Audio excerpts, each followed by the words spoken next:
The richest 1% of this country owns half our country's wealth, $5 trillion. 1/3 of that comes from hard work.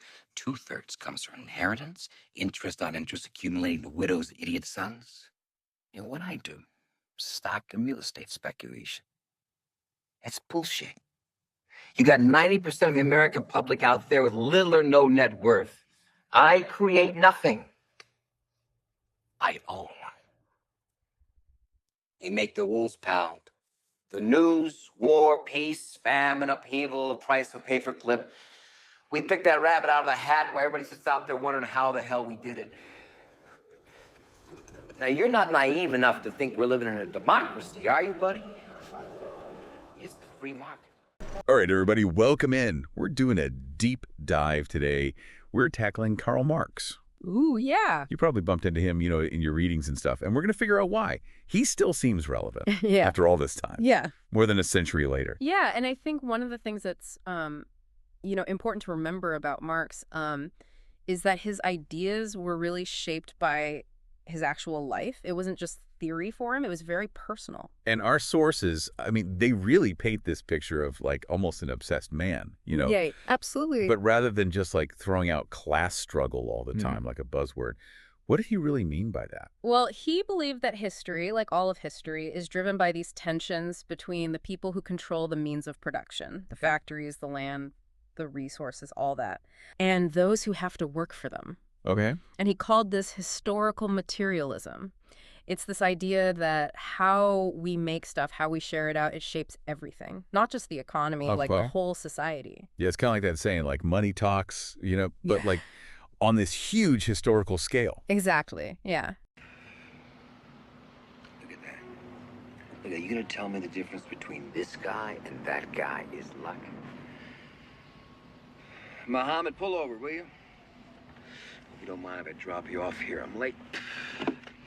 Buddy, it's been nice meeting you, okay?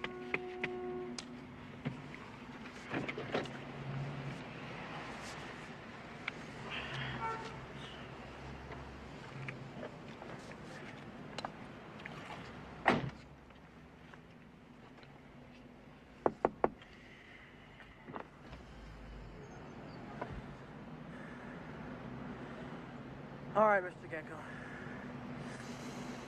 You got me.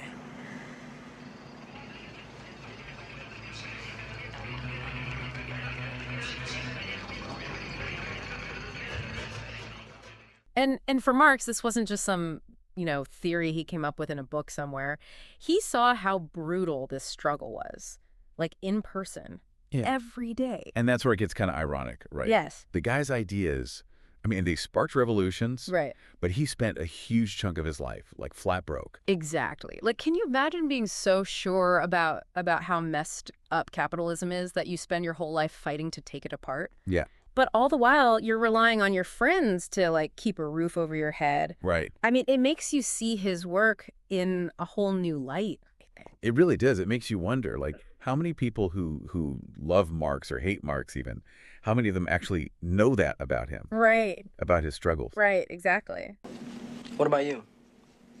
I hear you guys are handling the Fairchild Foods merger, and it may not be going through. Any surprises I haven't read about in the Wall Street Journal?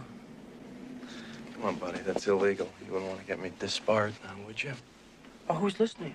Just one college buddy talking to another. Yeah, right. Oh, relax, Roger. Everybody's doing it. But if you don't know, then you don't know.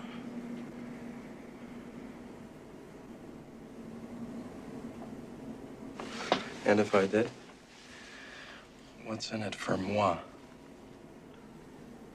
More money than you ever dreamed of. Nobody gets hurt. You think about it. Let's grab a beer. What do you say? No, too much to do. But I'll walk in. But speaking of his work, the sources mention all this time he spent in the British Museum. Years, just poring over stuff. Yeah. What was he doing in there all day?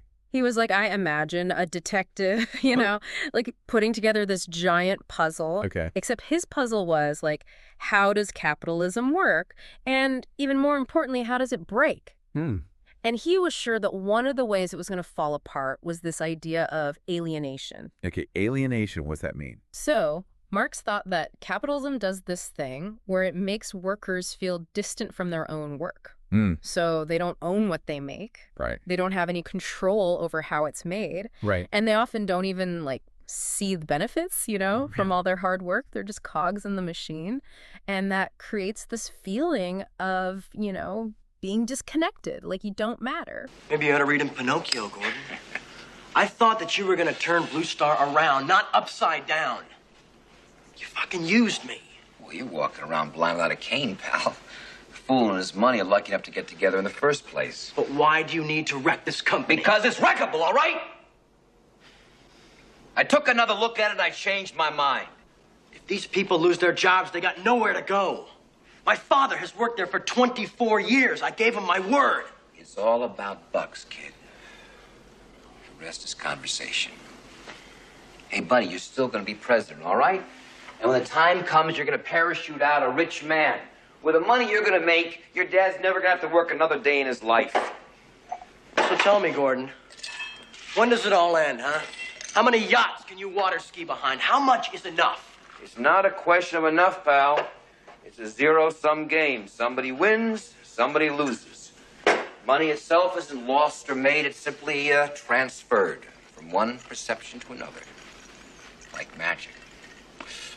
This painting here, I bought it 10 years ago for $60,000. I could sell it today for $600. The illusion has become real. And the more real it becomes, the more desperate they want it. Capitalism at its finest. And isn't that interesting? Because it's like, here we are, however many years later, and that same anxiety is everywhere we look. Oh, yeah. Think about the gig economy. Oh, yeah. Millions of people working for themselves, but it's like, are they? They often feel totally at the whim of algorithms, like these big faceless things. Absolutely. It's like Marx could see the future, in a way. He could.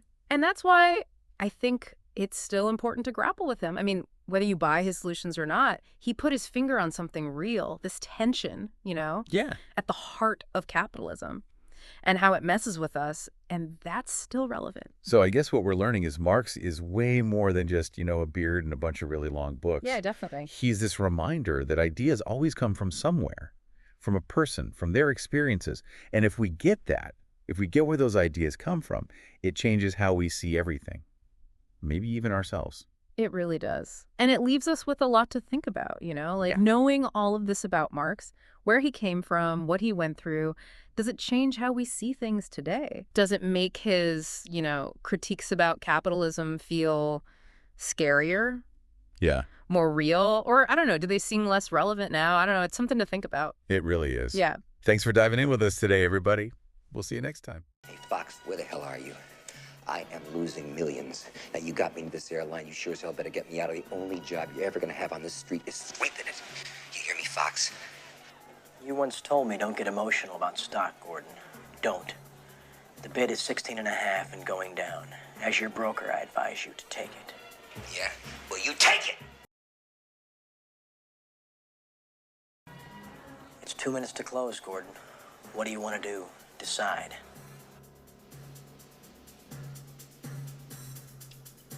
Dump it.